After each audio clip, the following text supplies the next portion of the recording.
नमस्कार, मैं हूं सौरभ शर्मा। मोदी के विरोधियों ने सिर्फ प्रधानमंत्री के दिवंगत पिता के बारे में गलत बातें नहीं कही, आज प्रधानमंत्री के बारे में भी खूब अनाप शनाप कहा गया। सोचिए, दिल्ली एयरपोर्ट पर कांग्रेस के नेता धरने पर बैठे थे और उस वक्त नारे लगे, मोदी तेरी कब्र खुदेगी, मोदी तेरी कब्र खुदेगी। बीजेपी का दावा है कांग्रेस के नेताओं ने यह नारे लगाए, कांग्रेस के सीनियर लीडर्स के सामने नारे लगाए। कांग्रेस एक तरफ कहती है कि कानून का सामना करेंगे, तानाशाही जैसी सिचुएशन है, अमित शाही चल रही है, मोदी हिटलर बनकर आ गए हैं, और दूसरी तरफ कांग्रेस के कुछ नेता मोदी की मृत्यु की कामना करें, मोदी को गाली दें, मोदी के पिताजी को गलत नाम से बुलाएं, मोदी के पिताजी के नाम को लेकर मजाक उड़ाएं। नरेंद्र मोदी के बारे में पर्सनल अटैक क्या जुबान फिसलने से होता है या जानबूझकर यह नारे लिखे जाते हैं?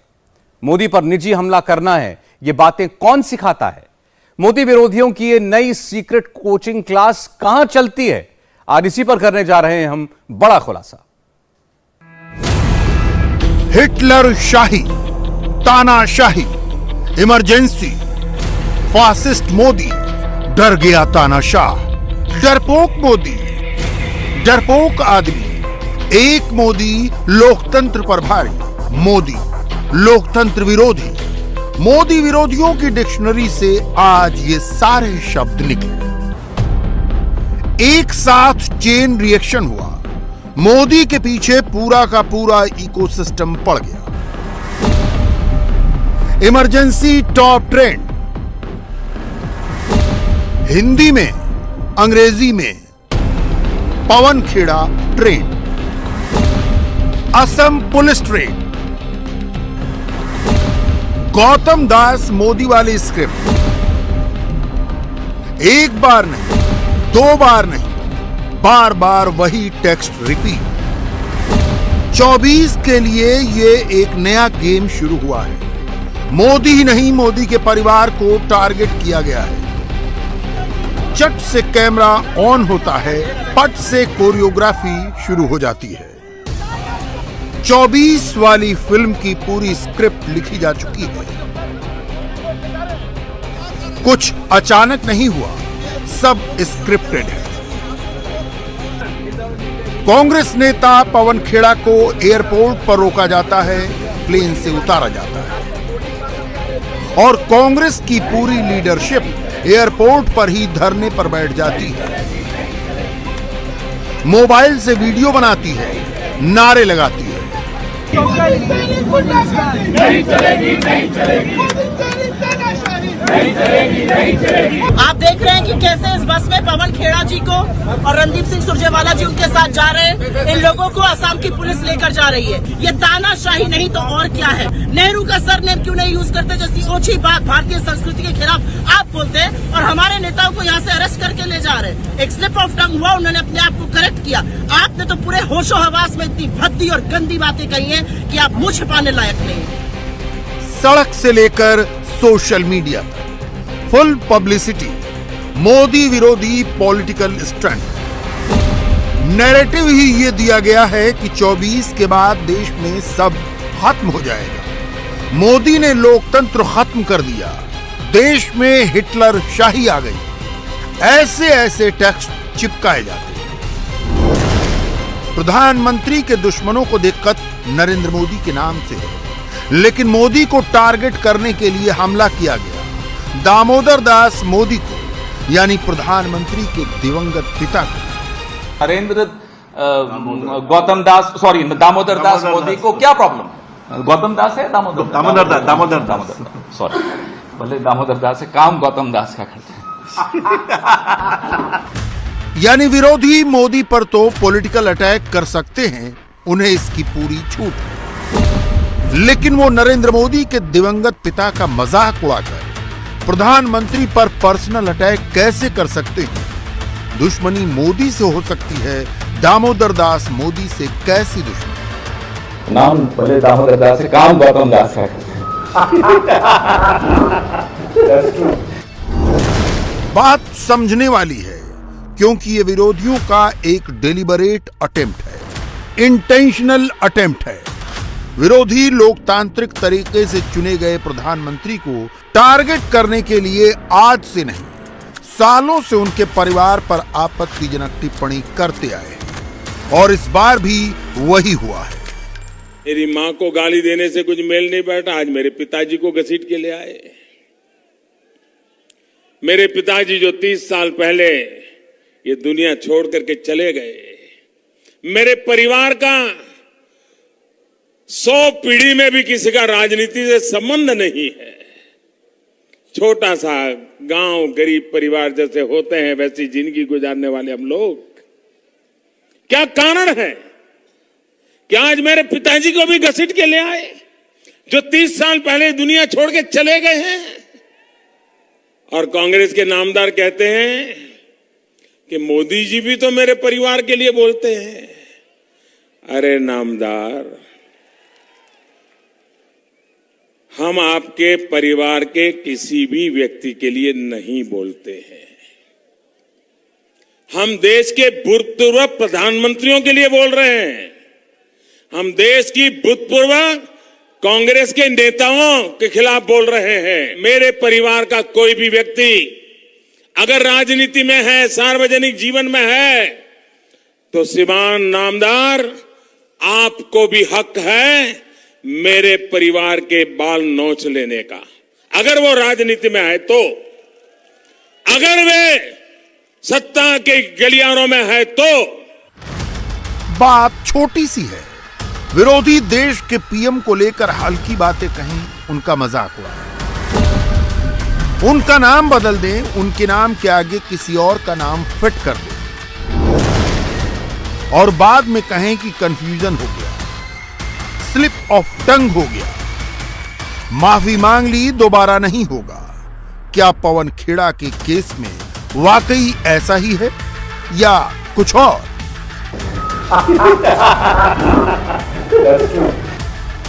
ये समझने के लिए आपको पवन खेड़ा के विवादित बयान का वीडियो एक बार फिर गौर से देखना होगा। गौतम दास, सॉरी, दामोदर दास मोदी को क्या प्रॉब्लम? देखिए इन्होंने पहले किस तरह प्रधानमंत्री के दिवंगत पिता का अपमान किया। गौतम दास है, दामोदर दास, और फिर बाद में कैमरों के सामने ठहाके लगाए। नाम भले दामोदर दास है, काम गौतम दास का। क्या पवन खेड़ा के इस व्यवहार को स्लिप ऑफ टंग कहा जाएगा? आप खुद डिसाइड कीजिए। वो जाने हमारा क्या मतलब। हम स्पष्ट बात कर रहे हैं जेपीसी। हम कह रहे हैं संसद में आप चर्चा से क्यों भागते हो। हम कह रहे हैं जेपीसी की मांग से आप क्यों डरते हो। जब नरसिम्हा राव जी जेपीसी बना सकते थे, जब अटल बिहारी वाजपेयी जी जेपीसी बैठा सकते थे, तो नरेंद्र दामोदर दास मोदी को क्या प्रॉब्लम है? गौतम दास है, दामोदर, सॉरी, नाम भले दामोदर दास है, काम गौतम दास का करते हैं।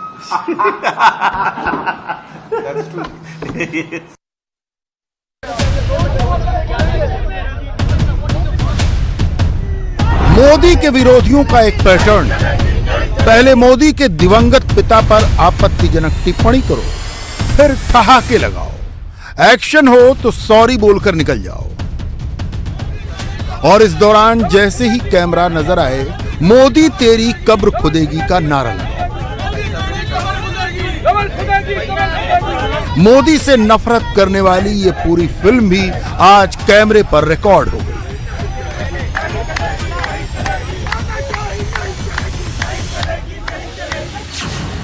दिल्ली एयरपोर्ट की ये तस्वीर जरा ध्यान से देखिए। रणदीप सुरजेवाला हैं, सुप्रिया श्रीनेत हैं और सुरजेवाला के ठीक बगल में बैठे हैं कांग्रेस के नेता संजय परमार। अब आप गौर से वो ऑडियो सुनिए जिसमें कांग्रेस का एक नेता मोदी की कब्र खोदने का नारा लगा रहा है, दूसरों से नारे लगवा रहा है, और कांग्रेस का दूसरा नेता कैसे हाथ से इशारा देकर नारे का वॉल्यूम डाउन करवा रहा है। कमल खुदेगी, कमल खुदेगी, कमल खुदेगी, कमल खुदेगी, कमल खुदेगी, कमल खुदेगी, कमल खुदेगी, कमल खुदेगी, नहीं करेगी, कमल खुदेगी, कमल खुदेगी, कमल खुदेगी। नरेंद्र मोदी हाय हाय हाय हाय हाय, मोदी जब जब करता है पुलिस को आगे करता है, मोदी जब जब करता है पुलिस को आगे करता है। यानी पवन खेड़ा की प्रधानमंत्री के दिवंगत पिता को लेकर की गई टिप्पणी स्लिप ऑफ टंग नहीं थी, वो भी डेलिबरेट थी। और गुरुवार को कांग्रेस के नेताओं की ओर से मोदी तेरी कब्र खुदेगी का नारा भी स्लिप ऑफ टंग नहीं है, ये भी डेलिबरेट है, सोची समझी स्क्रिप्ट है, फिर चाहे कोई कितनी भी सफाई क्यों न दे। कि मेरे पास भी है। अब चूंकि सुरेंद्र भाई ने एक ऐसी बात कह दी कि उसके बाद आगे जाने का कोई बात नहीं है, लेकिन ये फैब्रिकेटेड नहीं है, ये इसमें स्पष्ट रूप से कहा गया है कि मोदी तेरी कब्र खुदेगी। और सुरजेवाला जी के बगल में बैठे हुए व्यक्ति ने कहा है। एक लाइन में कहें तो 2024 के लिए मोदी के खिलाफ ऐलान जंग डिक्लेयर कर दिया गया है। सोच समझकर तानाशाही और आपातकाल वाला टेक्स्ट फिट हुआ है। सर क्या आपको लेकर आए हैं सर, क्या आरोप आप लोगों पर लगाया है? अभी मालूम पड़ेगा, देखते हैं। रणदीप जी और हम अंदर जा रहे हैं। लेकिन सर फ्लाइट से आपको उतारा गया? हाँ, ये तो तानाशाही रवैया है, पहले कभी हुआ नहीं है। रणदीप जी ने अपने करियर में ऐसा देखा ना मैंने कभी देखा, देखते हैं। सर आप क्या कहेंगे इस पर कि फ्लाइट से जिस तरह से निकाला गया? कहा था कुछ भी नहीं, ये हिटलर शाही रवैया है और इसके खिलाफ हम लड़ेंगे। जबरदस्त तरीके से ट्विटर स्टॉर्म लाया गया, डरपोक आदमी वाला नैरेटिव चलाया गया, जो टेप सोशल मीडिया पर बजाया गया सब पहले से लिखी स्क्रिप्ट का हिस्सा था। एक एक किरदार को सेम टू सेम वही एंटी मोदी स्क्रिप्ट पकड़ाई गई। मोदी को निशाना बनाने के लिए डरपोक तानाशाह वाली बात हर टाइमलाइन पर घुमाई गई। ये इकोसिस्टम कितनी तेजी से एक्टिव हुआ अंदाजा लगा लीजिए। छत्तीसगढ़ और राजस्थान के सीएम चंद मिनटों के फासले पर कैमरे पर आ गए। रायपुर, उदयपुर, मुंबई, हर लोकेशन से अलग अलग लीडर्स एक्टिव हो गए। सब ने एक ही बात कही, देश खतरे में है, लोकतंत्र खतरे में है। जो प्रवक्ता हैं उसको रोका जा रहा है और ऐसा कोई बड़ा अपराध नहीं है जिसके कारण से उसको प्लेन से उतारा जाए क्योंकि उद्देश्य से भाग रहे, ऐसी कोई स्थिति नहीं है। इतना बड़ा कोई अपराध ही नहीं पवन खेड़ा जी, वहां से प्लेन से उतारा जाना, इसका मतलब ये है कि भारतीय जनता पार्टी इस महाधिवेशन से बेहद डरी हुई है। इसी किसी न किसी माध्यम से इसको डिस्टर्ब करना चाहती है, असफल करना चाहती है। जब शुरुआत उन्होंने कही है तो निश्चित रूप से जब सूरज की तरफ थूकेंगे तो चेहरे में गिरेगा, तो उसके लिए तो तैयार होना चाहिए। अब ये हद हो गई है कि जितनी निंदा करे उतनी कम है। एक तरफ छापा डाले जा रहे हैं नेताओं पर रायपुर के अंदर 3 दिन से। आज इतनी बड़ी घटना हुई कि आप जिस रूप में पवन खेड़ा जी को उतारा गया, ये घटना देश ने दुनिया भर के अंदर हमारे देश की बदनामी करवाएगी। ये सरकार चाहती क्या है? क्या प्रधानमंत्री जी को, गृह मंत्री जी को नॉलेज में नहीं है? ये कोई मान सकेगा इस बात को?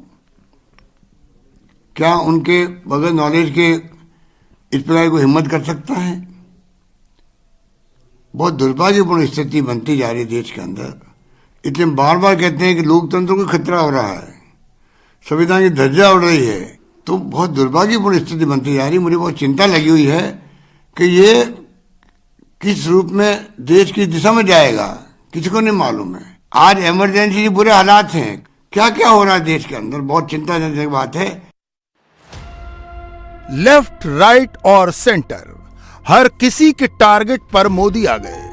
मोदी के खिलाफ फुल ऑल आउट वॉर शुरू हो गई। मोदी तो अनडेमोक्रेटिक हो गया। क्या सच में भारत में लोकतंत्र मर गया? ये तक लिखा गया।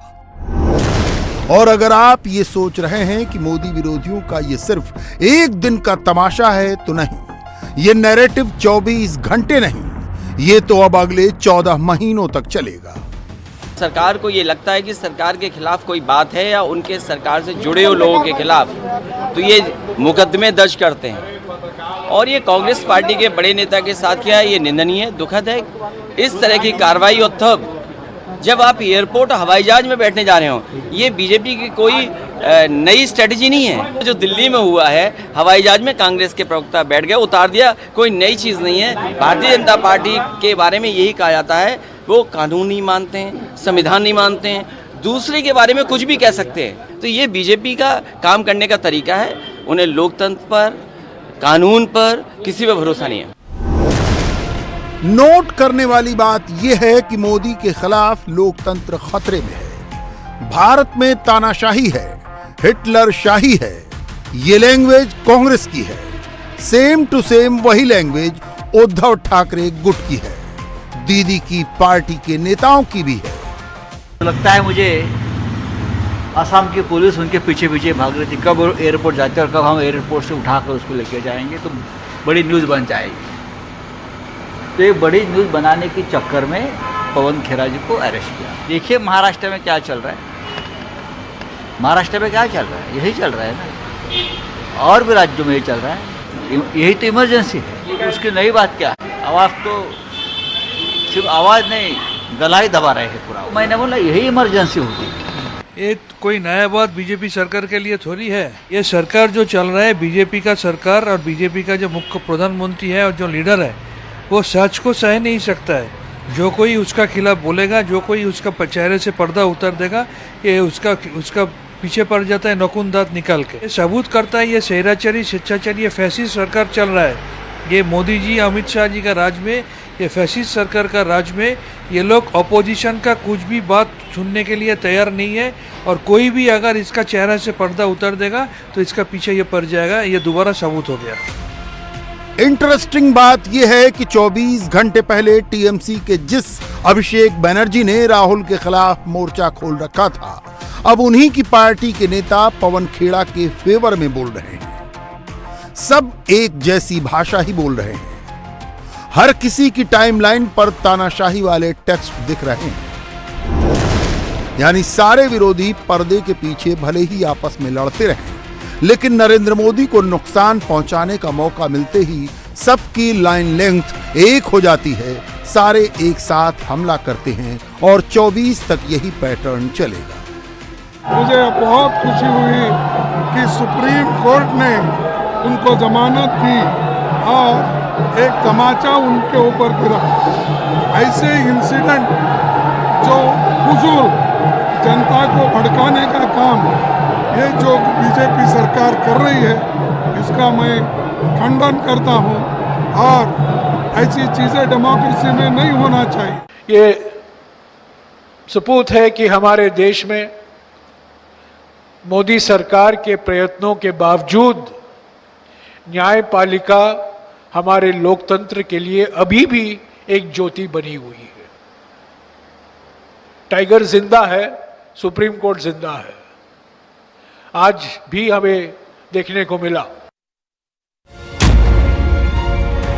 बस कुछ घंटों पहले की ही तो बात है। कांग्रेस कह रही थी कि मोदी ने संवैधानिक संस्थाओं पर कब्जा कर लिया। मोदी ने संवैधानिक संस्थाओं को कुचल दिया, ये कर दिया, वो कर दिया। लेकिन जैसे ही सुप्रीम कोर्ट ने पवन खेड़ा के पक्ष में फैसला दिया, सत्यमेव जयते हो गया। कांग्रेस कहने लगी टाइगर जिंदा है, सुप्रीम कोर्ट जिंदा है। समझ रहे हैं आप? तानाशाही वाली विपक्ष की थियरी सिर्फ ख्याली पुलाव है, सच्चाई नहीं। एजेंडा सिर्फ एक है, मकसद सिर्फ एक है। माहौल बनाओ, स्वांग रचाओ, नैरेटिव फैलाओ, झूठ पे झूठ परोसते जाओ। 24 में किसी तरह मोदी को हराओ, मोदी को हटाओ, फिर चाहे इसके लिए गाली गलौच की बौछार ही क्यों न लाओ, और हर बार मुकरते जाओ। हमारे साथ पवन खेरा जी हैं। सर, सुप्रीम कोर्ट से राहत आपको मिली, अंतरिम बेल आपकी सुप्रीम कोर्ट ने, कैसे देखते हैं इसको? ये लोकतंत्र को राहत मिली है और न्याय प्रणाली पे मुझे पूरा भरोसा है, रहेगा, था। मेरी अभिव्यक्ति की स्वतंत्रता की रक्षा हुई, संवैधानिक मूल्यों की रक्षा हुई। गैर कानूनी तरीके से बिना नोटिस, बिना FIR की कॉपी मुझे दिए, मुझे हवाई जहाज से असम पुलिस ने उतार के गिरफ्तार किया, वो अपने आप में एक गैर कानूनी कदम था। लेकिन अभिषेक मनु सिंघवी ने कहा कि कुछ ऐसे रिमार्क्स आपने किए जो आपको नहीं करने चाहिए थे। अनफॉर्चुनेट है, उस पर मैं कुछ नहीं बोलूंगा, चर्चा होने दो, फिर मैं बात करूंगा। लेकिन अपने बयान पर कोई खेद या कुछ? अभी मैं इस पे कुछ नहीं बोलूंगा। लेकिन आज भी नारे एयरपोर्ट पर भी लगे कुछ प्रधानमंत्री को लेकर, उस पे मैंने नहीं लगाया, तो मैं अमृतसर की सड़कों पर आज अमृतपाल सिंह नाम के एक आदमी के समर्थकों की जिस तरह से एंट्री हुई, वो आने वाले वक्त के लिए एक बहुत बड़ी खतरे की घंटी है। पंजाब में आज वैसी ही तस्वीरें देखने को मिली जिन्हें पंजाब के लोग भूल चुके थे। सोचें, थाने पर कब्जा हुआ, थाने में तलवारें लहराई गईं, बंदूकें दिखाई गईं, पुलिस के ऊपर पथराव किया गया और जिसके कुछ ही घंटों के बाद झुका कौन? पुलिस। आखिर कौन थे ये लोग और चाहते क्या थे? पूरी खबर समझिए इस रिपोर्ट से।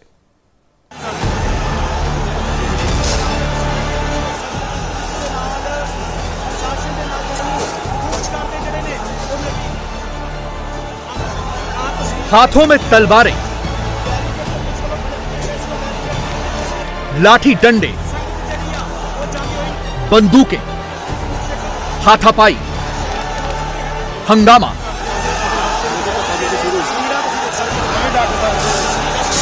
तोड़फोड़।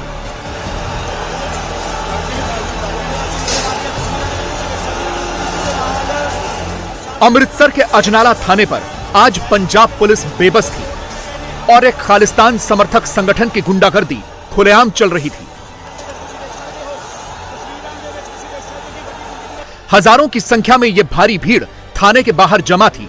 हाथों में खतरनाक हथियार और लाठी डंडों के साथ पुलिस पर हमले की पूरी तैयारी थी। पुलिस पर लगातार पथराव हो रहा था।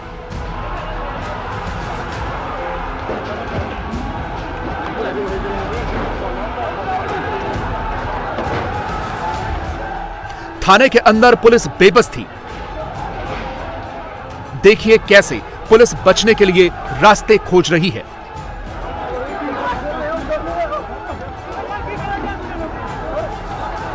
बाहर से भीड़ पत्थरबाजी कर रही है और कई पुलिस वालों को जख्मी कर रही थी।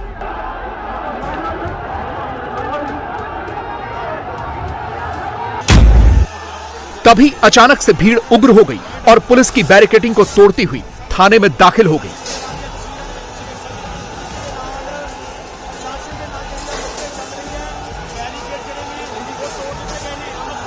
भीड़ जैसे जैसे आगे बढ़ रही थी, पुलिस पीछे हट रही थी। ऐसा लग रहा था कि पंजाब पुलिस के जवान भीड़ को थाने के अंदर दाखिल होने का खुद ही रास्ता दे रहे हों। पुलिस किनारे खड़े होकर तमाशा देख रही थी, जैसे पुलिस ने इस भीड़ के सामने सरेंडर कर दिया हो।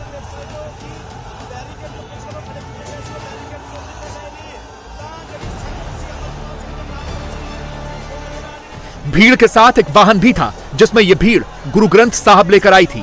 इसे पालकी साहब कहा जाता है। इसी पालकी साहब को पूरी भीड़ धक्का दे रही थी और उसके साथ ही आगे बढ़ रही थी।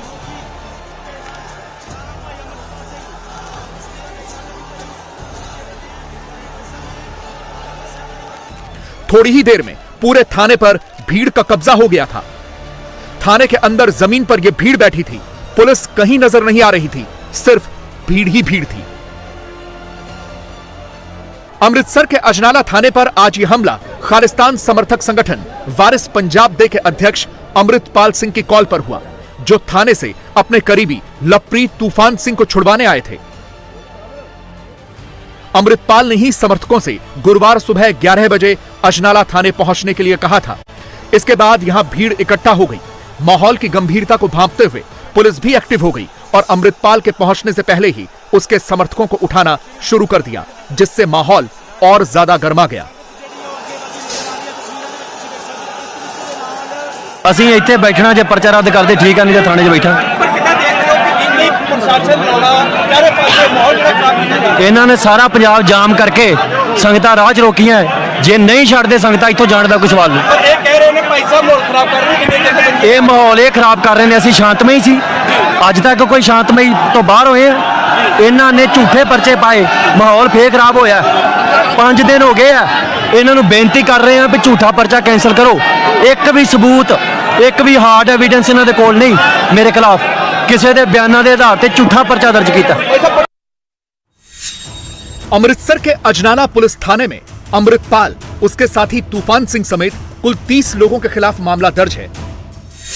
इन्होंने अमृतपाल के खिलाफ सोशल मीडिया पर टिप्पणी करने वाले एक युवक को किडनैप करने के बाद उसे बुरी तरह से पीटा था।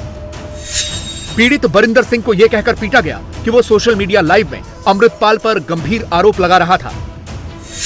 उसने कहा था कि अमृतपाल सिखों को भटका रहा है। उदों असीं अजनाले चले गए थे, चलो पिछा करते करते मगर आ गए अमृतधारी सिंह सीगे 3 जिन्हां ने ਜਿਹੜੇ ਟਕਸਾਲ ਵਿੱਚ ਆਏ ਸੀਗੇ। ਉੱਥੇ ਇਹਨਾਂ ਨੇ ਗੱਲਾਂ ਬਾਤਾਂ ਕੀਤੀਆਂ ਤੇ ਆਉਂਦੀ ਸਾਰੇ ਇਹ ਅਮਰਤਪਾਲ ਸਿੰਘ ਨੂੰ ਗਲਤ ਬੋਲਣ ਲੱਗੇ ਸੀਗੇ ਜੀ, ਵੀ ਉਹ ਮਾੜਾ ਬੰਦਾ ਹੈ ਇਦਾਂ। ਫਿਰ ਮੈਂ ਵੀ ਦੱਸਿਆ ਵੀ ਸਾਡੇ ਨਾਲ ਇੱਕ ਘਟਨਾ ਵਾਪਰੀ, ਵੀ ਤਾਂ ਕਰਕੇ ਅਸੀਂ ਉਹਨਾਂ ਦੇ ਇਹ ਚੀਜ਼ ਦੇ ਖਿਲਾਫ ਆ ਜੀ। ਤੇ ਬਾਅਦ ਵਿੱਚ ਜੋ ਗੱਲਬਾਤ ਨਿਕਲੀ ਵੀ ਉਹ ਤਾਂ ਮੈਨੂੰ ਬਾਅਦ ਚੋਂ ਗੱਲਾਂ ਵਿੱਚ ਕਰਦੇ ਕਰਦੇ ਟਕਸਾਲ ਤੋਂ ਬਾਹਰ ਲੈ ਗਏ ਜੀ। ਤੇ ਉੱਥੇ ਇਹਨਾਂ ਦੇ ਆਪਣੇ ਪਲਾਨ ਦੇ ਮੁਤਾਬਕ ਜੋ ਇਹਨਾਂ ਦੀ ਮਨਸ਼ਾ ਸੀਗੀ ਜੀ, ਮੈਨੂੰ ਅਗਵਾ ਕਰਕੇ ਲੈ ਕੇ ਜਾਣ ਦੀ, ਉਹਨਾਂ ਦਾ ਇਸੀਜੂ ਦਾ ਪਿੱਕਾ ਆ ਗਿਆ ਤੇ 4-5 ਸਿੰਘ ਉਹਦੇ ਵਿੱਚ ਸੀਗੇ ਜੀ ਬੰਦੇ ਇਹਨਾਂ ਦੇ। ਤੇ ਮੈਨੂੰ ਉੱਥੇ ਦੇ ਧੁੱਕ अपना मार कटाई करते करते जी मैनू गड्डियां च पा के। इसी केस में पुलिस ने तूफान सिंह को गिरफ्तार किया था। इससे अमृतपाल भड़क गया और उसने गुरुवार को अजनाला थाने के बाहर प्रदर्शन करते हुए गिरफ्तारी देने की घोषणा की थी। अमृतपाल ने पूरे पंजाब से अपने समर्थकों को बुलाया। जैसे ही पुलिस को इसकी जानकारी लगी तो पुलिस ने उसके समर्थकों को नजरबंद करना शुरू कर दिया। इसके बाद यह तनाव और ज्यादा फैल गया।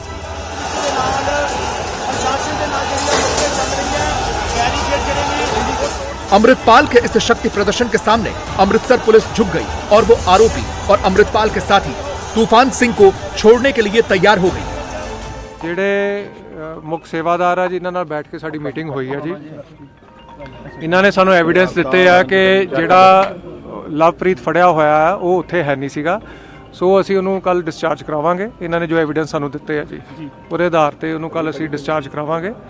ਤੇ ਉਸ ਤੋਂ ਬਾਅਦ ਜਿਹੜੀ ਮੁਕੱਦਮੇ ਦੀ ਤਫਤੀਸ਼ ਹੈਗੀ ਆ ਉਹਨੂੰ ਸਿੱਟ ਬਣ ਗਈ ਹੋਈ ਹੈ ਜੀ, ਉਹਦੇ ਅਕੋਰਡਿੰਗਲੀ ਹੋਊਗਾ। ਜਿਹੜੇ ਇਹਨਾਂ ਨੇ ਜੋ ਐਵੀਡੈਂਸ ਸਾਨੂੰ ਇੱਥੇ ਦਿੱਤਾ ਆ ਉਹਦੇ 'ਚ ਉਹ ਲਵਪ੍ਰੀਤ ਦਾ ਉੱਥੇ ਹੋਣਾ ਨਹੀਂ ਪਾਇਆ ਜਾ ਰਿਹਾ ਜੀ। थाने के अंदर पंजाब पुलिस और अमृतपाल के समर्थकों में बातचीत हुई। सहमति बनी कि मामले की जांच के लिए एक एसआईटी बनाई जाएगी और आरोपी तूफान सिंह को छोड़ा जाएगा। अमृतसर के पुलिस कमिश्नर तो पूरे सरेंडर मोड में दिखे। ऐसा लग रहा था जैसे शक्ति प्रदर्शन की इस गुंडागर्दी के सामने उन्होंने पूरी तरह से सरेंडर कर दिया हो। उसने भी बहुत अनुशासन का ध्यान दिता ते क्योंकि इत्थे काफ़ी इन्हां नाल पहला भी साडी मुलाकात हुंदी रही है। अज भी बड़े सुखावे माहौल दे विच SSP साहब, ADSP साहब और साडी और इन्हां दे जथेबंदक दे नाल होई है। और ਉਹਦੇ ਵਿੱਚ ਜਿਹੜੀਆਂ ਚੀਜ਼ਾਂ ਇਹਨਾਂ ਨੇ ਪੇਸ਼ ਕੀਤੀਆਂ, ਜਿੱਦਾਂ SSP ਸਾਹਿਬ ਨੇ ਦੱਸਿਆ ਕਿ ਉਹ ਉਹਦੇ ਮੁਤਾਬਕ ਜਿਹੜਾ ਉਹ ਚੀਜ਼ਾਂ ਹੁੰਦਾ, ਕਿਉਂਕਿ ਜਿਹੜੀ ਵੀ ਕਦੀ ਕੰਪਲੇਂਟ ਆਉਂਦੀ ਹੈ ਦਰਜ ਹੁੰਦੀ ਹੈ ਔਰ ਬਟ ਉਹਦੀ ਇਨਵੈਸਟੀਗੇਸ਼ਨ ਹੁੰਦੀ ਹੈ। ਕਿਉਂਕਿ ਇਹਨਾਂ ਨੇ ਜਿਹੜੇ ਅੱਜ ਦੇ ਮਸਲੇ ਦੇ ਵਿੱਚ ਉਹਨਾਂ ਨੇ ਦੱਸਿਆ ਉਹ ਜਿਹੜੀਆਂ ਚੀਜ਼ਾਂ ਨਹੀਂ ਪਾਈਆਂ ਗਈਆਂ ਉਹ ਹੋਣਗੀਆਂ। ਔਰ ਅਗਲਾ ਜਿਹੜਾ ਹੈਗਾ ਉਹ ਬਿਲਕੁਲ ਜਿਹੜਾ ਪੀਸਫੁਲੀ ਇਹਨਾਂ ਨਾਲ ਅਸੀਂ ਦੱਸਿਆ ਕਿ ਬਿਲਕੁਲ, ਕਿਉਂਕਿ ਕੋਈ ਵੀ ਮਤਲਬ ਅਨਸੁਖਾਵੀਆਂ ਚੀਜ਼ਾਂ ਨਾ ਹੋਣ, ਕਿਉਂਕਿ ਪਬਲਿਕ ਵੀ ਹੈ ਔਰ ਸਾਰੀ ਹੈ। ਇਹਨਾਂ ਨੇ ਵੀ ਵਿਸ਼ਵਾਸ ਦਿਵਾਇਆ ਕਿ ਬਿਲਕੁਲ ਜਿਹੜਾ ਜੋ ਇਹਨਾਂ ਨੇ ਆਪਣੀਆਂ ਮੰਗਾਂ ਸੀਗੀਆਂ, ਜੋ ਗੱਲਾਂ ਬਾਤਾਂ ਸੀਗੀਆਂ ਸਾਡੇ ਨਾਲ ਕੀਤੀਆਂ, ਉਹ ਅਸੀਂ ਪੂਰਤੀ ਕਰ ਰਹੇ ਹਾਂ। ਇਨਵੈਸਟੀਗੇਸ਼ਨ ਵੀ ਹੋਗੀ। जो सवाल यह है कि पंजाब पुलिस ने बिना जांच के ही आरोपी को क्यों गिरफ्तार किया, और अगर जांच के बाद गिरफ्तार किया तो फिर अब क्यों छोड़ रही है।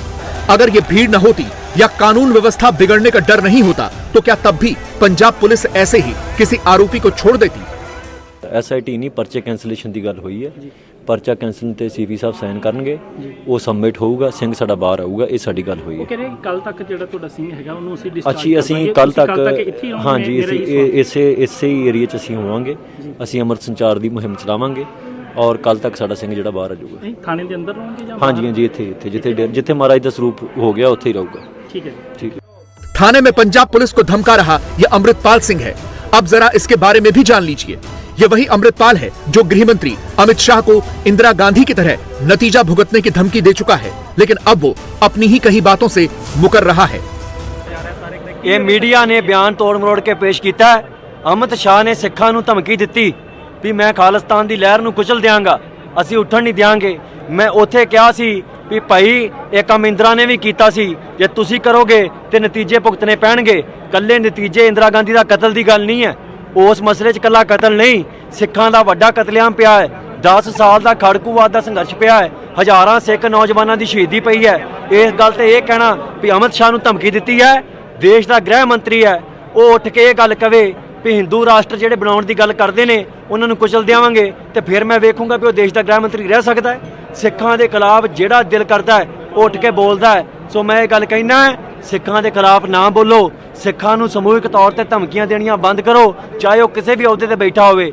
ਮੈਂ ਸਿੱਖ ਜਿਹੜੇ ਫੌਜ 'ਚ ਨੇ, ਜਿਹੜੇ ਉੱਚੇ ਉੱਚੇ ਅਹੁਦਿਆਂ ਤੇ ਨੇ, ਜਾਂ ਜਿਹੜੇ ਬੀਜੇਪੀ 'ਚ ਪੱਗਾਂ 'ਚ ਸਿਰ ਫਸਾਈ ਫਿਰਦੇ ਨੇ, ਉਹਨਾਂ ਨੂੰ ਕਹਿਣਾ ਚਾਹੁੰਦਾ ਹੈ, ਜਦੋਂ ਇਹ ਕੁਚਲਣ ਦੀਆਂ, ਜਦੋਂ ਇਹ ਧੀਆਂ ਭੈਣਾਂ ਦੀ ਬੇਪਤੀ ਕਰਨ ਦੀਆਂ ਗੱਲਾਂ ਕਰਦੇ ਨੇ, ਉਦੋਂ ਇਹ ਤੁਹਾਨੂੰ ਵੀ ਵਿੱਚੇ ਗਿਣਦੇ ਨੇ, ਕਿਸੇ ਸਿੱਖ ਨੂੰ ਬਾਹਰ ਨਹੀਂ ਕਰਦੇ। ਸੋ ਹੋਸ਼ ਕਰੋ। अमृतपाल सिंह जिस वारिस पंजाब दे संगठन का प्रमुख है, उसे दीप सिंह सिद्धू चलाता था। वही पंजाबी सिंगर दीप सिंह सिद्धू जो किसान आंदोलन में भी शामिल हुआ था और पिछले साल सड़क हादसे में उसकी मौत हो गई थी। उसके बाद ही अमृतपाल को इस संगठन का अध्यक्ष बनाया गया। अमृतपाल पूरी तरह से खालिस्तानी विचारधारा का है। अमृतपाल कुछ ही समय पहले दुबई से भारत आया। दुबई में वो अपने परिवार के ट्रांसपोर्ट बिजनेस में हाथ बंटाता था। अपने भाषण में वो खालिस्तान के समर्थन में खुलकर बोलता है। जरनैल सिंह भिंडरावाला को अमृतपाल अपना आदर्श मानता है। ਅੱਜ ਸ਼ਹੀਦ ਭਾਈ ਸੰਦੀਪ ਸਿੰਘ ਉਰਫ ਦੀਪ ਸਿੱਧੂ, ਉਹਨਾਂ ਦੀ ਅਸੀਂ ਬਰਸੀ ਮਨਾ ਰਹੇ ਹਾਂ ਪਿੰਡ ਬੁੱਧ ਸਿੰਘ ਵਾਲਾ। ਸ਼ਹੀਦ ਭਾਈ ਗੁਰਜੰਟ ਸਿੰਘ ਬੁੱਧ ਸਿੰਘ ਵਾਲਾ ਜਿਹੜੇ ਸਿੱਖ ਕੌਮ ਦੇ ਮਹਾਨ ਸ਼ਹੀਦ ਹੋਏ ਆ, ਜਿਨ੍ਹਾਂ ਖਾਲਿਸਤਾਨ ਦੀ ਪ੍ਰਾਪਤੀ ਲਈ ਸੰਘਰਸ਼ ਕਰਦਿਆਂ ਸ਼ਹਾਦਤ ਦਿੱਤੀ ਹੈ। ਸਾਨੂੰ ਇਸ ਗੁਲਾਮੀ ਤੋਂ ਨਿਜਾਤ ਦੇਣ ਵਾਸਤੇ ਜਿਸ ਮਾਰਗ ਤੇ ਉਹ ਤੁਰੇ ਸਨ, ਉਸੇ ਮਾਰਗ ਤੇ ਤੁਰ ਕੇ, ਸੰਤ ਭਿੰਡਰਾਂ ਵਾਲਿਆਂ ਦੇ ਮਾਰਗ ਤੇ ਤੁਰ ਕੇ ਸ਼ਹੀਦ ਭਾਈ ਸੰਦੀਪ ਸਿੰਘ ਸਿੱਧੂ ਨੇ ਹਿੰਦੁਸਤਾਨ ਦੀ ਹਕੂਮਤ ਦੇ ਨਾਲ ਮੱਥਾ ਲਾਇਆ। ਹਿੰਦੁਸਤਾਨ ਦੀ ਹਕੂਮਤ ਨੇ ਭਾਈ ਸੰਦੀਪ ਸਿੰਘ ਸਿੱਧੂ ਨੂੰ बड़ी साजिश के तरीके दे नाल शहीद किया, एक्सीडेंट का रूप दे के। 19 फरवरी को अमृतपाल सिंह दीप सिंह सिद्धू की बरसी में मोगा में उसके गांव बुद्ध सिंह वाला गया था और वहीं पर अमृतपाल ने यह बयान दिया था। उसने भिंडरावाले की तारीफ की, अमित शाह को धमकी दी, खुलेआम कहा कि पंजाब का बच्चा बच्चा खालिस्तान की बात करता है। पंजाब दे सारा बच्चा बच्चा खालिस्तान की गल करता है, जिन्हें जो करना कर लवे, क्योंकि खालिस्तान दी राज बिना न धर्म चले है, धर्म बिना सब दले मले है। राज असी अपना मंगते हैं, किसी का नहीं मंगते। असी इस धरती ते राज किया 500 साल तो असी इस धरती ते अपना लहू डोलिया साडे पुरखियां ने। असी उंगलों ते नहीं गिना सकते, इन्ने ने जेड़े सानू ये गल कहिंदे उंगलों ते गिना के दस देण। 10 उंगलों ने 10 ते गिना के दस देण, 10 शहीद दसन जिन्ना पंजाब लई लहू डोलिया। असी तुहानू हज़ारां लखां दे नां दस दिंदे ने। वो इस धरती दे केवल दावेदार असी हाँ। इस धरती ते राज का दावा साडा है, सानू कोई नहीं पिछे हटा सकता। ना इंदिरा हटा सकी है, ना मोदी हटा सकता, ना अमित शाह हटा सकता, ना भगवंत मान, ना कोई होर। दुनिया भर दी फौजां आण के भी कहण असीं मरदे मर जाएंगे, असीं अपना दावा नहीं छड्डदे। कुमार विश्वास आजकल राम कथा करते हैं, अलग अलग शहरों में करते हैं, बीमार होते हैं फिर भी करते हैं। लेकिन कुमार विश्वास के खिलाफ नया प्रचार शुरू हो गया है। कुछ लोगों ने कुमार विश्वास की 3 घंटे की राम कथा में से 30 सेकंड के वीडियो से यह फैला दिया कि उन्होंने आरएसएस को अनपढ़ कहा। कुमार विश्वास ने असल में क्या कहा था और उनका कहने का मतलब क्या था, पूरी बात हमारी इस रिपोर्ट से समझिए। मैंने कहा समस्या तुम्हारी यही है कि वामपंथी तो कुपड़ है और तुम अनपढ़ हो। कभी कुमार विश्वास के साथ कोई साजिश हुई है? कम से कम लाखों लाख की संख्या में जो इस देश का युवा तैयार हो रहा है सनातन धर्म के खिलाफ हुए षड्यंत्रों से लड़ने के लिए, मेरे माध्यम से कुछ तर्क लेकर उस लड़ाई को कमजोर मत करिए। कुमार विश्वास की लड़ाई को कौन कमजोर कर रहा है? क्या कुमार विश्वास ने आरएसएस को अनपढ़ कहा या लोगों ने ठीक से नहीं समझा? राजनीति में था तो तुम कुछ भी बोलते थे, मेरा हृदय नहीं दुखता था। लेकिन रामनीति में हूं, तुम कुछ बोलते हो तो मेरा मन दुखता है। क्या कुमार विश्वास के माफी मांगने से विवाद अब खत्म हो जाएगा? तो मैं भगवान शंकर जो जगत के मंगल के लिए विष पी लेते हैं, मैं उनके मंच से उस साथी से क्षमा चाहता हूं, हाथ जोड़कर।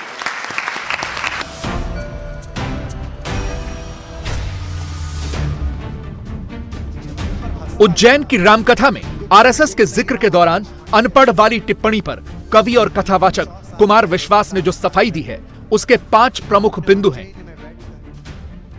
पहला, ऑफिस में काम करने वाले बच्चे पर टिप्पणी की, बच्चे को कहा कि तुम पढ़ते नहीं हो।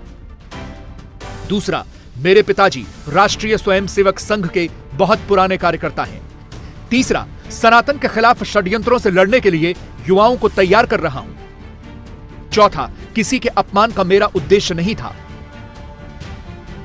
और पांचवां, शंकर के मंच से क्षमा चाहता हूं। जाकर सो गया रुद्राक्ष में तो सुबह उठा तो मैंने देखा कि रात में 2 घंटा 10 मिनट बोला।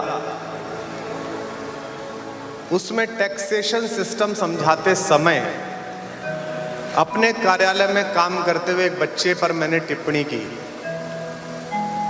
उस बच्चे से मैंने इतना कहा कि केवल बोलने से नहीं होगा बेटा, पढ़ना पड़ेगा। तो मैंने बोला कि तुम पढ़ते नहीं हो।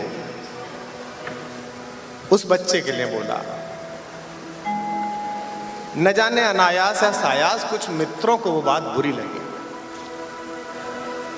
तो मैंने आज सुबह जब मुझे पता चला तो मैंने आयोजकों से कहा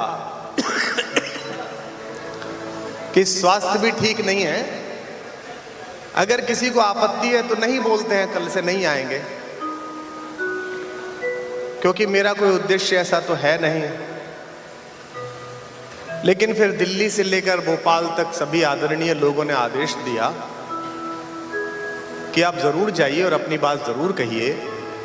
इस परिसर में बैठे हुए या इस माइक से या इस टीवी से जाते हुए किसी भी मित्र को अगर ऐसा लगा हो कि मैंने कोई ऐसी बात की है जो उसको बुरी लगी हो, यद्यपि मेरा ऐसा कोई उद्देश्य नहीं था, तो मैं भगवान शंकर जो जगत के मंगल के लिए विष पी लेते हैं, मैं उनके मंच से उस साथी से क्षमा चाहता हूं, हाथ जोड़ता हूं।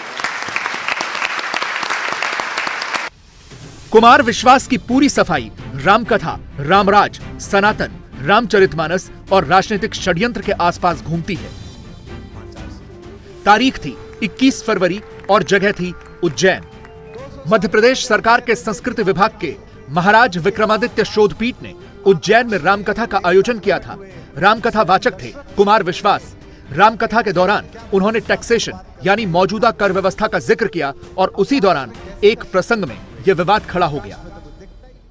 आज से 4-5 साल पहले एक दिन बजट आने वाला था। मैं अपने घर में स्टूडियो पे खड़ा था, कुछ रिकॉर्डिंग कर रहा था। एक बच्चे ने मोबाइल ऑन कर दिया। वो बच्चा हमारे साथ काम करता है, संघ में काम करता है, राष्ट्रीय स्वयंसेवक संघ में। तो मुझसे बोला कि भैया बजट आ रहा है, कैसा आना चाहिए। मैंने कहा तुमने तो राम राज्य की सरकार बनाई है, तो राम राज्य का बजट आना चाहिए। तो बोला राम राज्य में कहां बजट होता था। तो मैंने कहा समस्या तुम्हारी यही है कि वामपंथी तो कुपड़ हैं और तुम अनपढ़ हो।